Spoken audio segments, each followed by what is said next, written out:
Hello, I'm Chris Platt from Springboard Speech and Language, and in this video I'm going to talk about the You Choose books and how they can be used for vocabulary development. I first had these books, there's a series of them now, lots of different ones, really easy to find online or in bookshops. And I first used them with my own children and they both loved them. They wanted to read through them, talk about them again and again and again. So they were really good for that repeated language modelling. There's lots to look at on every page, and as you go through the book you make choices. You make choices about where you're going to go and who you'll go with and what you'll do and where you'll live. So you create a story as you talk through the book, and you do that in a really lovely, relaxed, no pressure way. So as I said, there's lots to talk about on every page. It works really well for thinking about sentences, making up sentences. I would go to the desert island, or I wouldn't want the wolf for my friend, it looks scary. Their books work well for question development.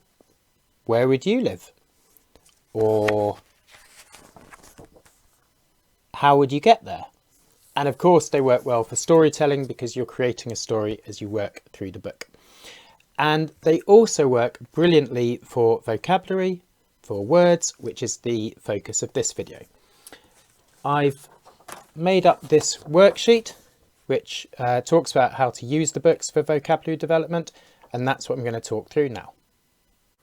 So here is the worksheet, and as it says here, these books are a ready-made language intervention, and like I said, they're great for working on vocabulary, so nouns, places, jobs, food, for verbs, action words, and adjectives describing words. So look through the book. Enjoy it with your child, share it. It really shouldn't feel like a test. Children don't learn language well if they feel that they're being tested. So talk through the book, make your choices, make your decisions, talk about what you can see on the pages, what you would choose. They can talk about what they would choose. And as you go, or perhaps afterwards, perhaps you want to read the book through, enjoy it as a story first, and then go back and look at some of the pictures and the words afterwards. Think about some of the words, think about their function. What do we do with them? What do they do?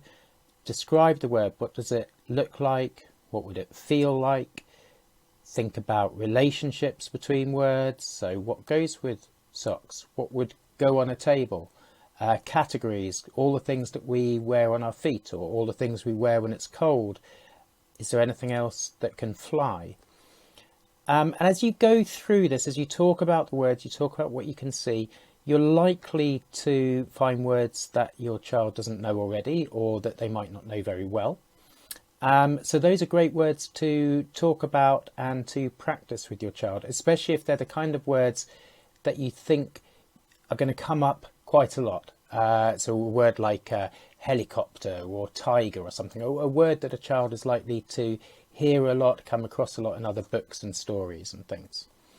So think about some of the words that would be useful for your child to know, and then practice them with your child. And children, especially children with language needs, have to hear a word lots of times. It's not enough just to say the word once or twice. They need to hear it lots of times. Recent research suggests children with language needs hear a word best if they hear it 36 times. That's a lot of times. They need to hear it lots of times, and they need to see different examples of it in order to properly learn it. So thinking about words that you want your child to learn. So talk about the structure of the word, the sound structure of a word, and say it lots. Going back to hearing the word lots of times. Whisper it, shout it, sing it, stamp it, repeat it. Clap how many syllables there are in a word. Helicopter or lighthouse. Think about what sounds the word begins with. Are there words that rhyme with it? Look for other examples of the word. So let's say it was lighthouse. Look at the example in the book for sure. There's a picture there of a lighthouse. But you also want to go and look online or in other books. Can you find other pictures of a lighthouse? So a child gets that richer experience, more examples of seeing lighthouses. Talk about the word. When might you use it? When might you see it? What is it used for? What is it like? So if it was a lighthouse, you could talk about it being tall and the bright light at the top, and it's what its purpose is, what it's used for. So you're really helping to explain and build your child's understanding of that word. And ask active questions about the word. So not what is it, but words that make a child think about the word. So if the word was tiger, could we have a tiger as a pet? Why couldn't we have a tiger as a pet? What would happen if you took a tiger to school? So questions that would fire your child's imagination whilst making them think about the word, and practice using the word in lots of different sentences. So I took my tiger to school and it ate the head teacher. Or we have a tiger as a pet and it's lovely and very friendly and curls up on my lap. So practice using the word in different sentences.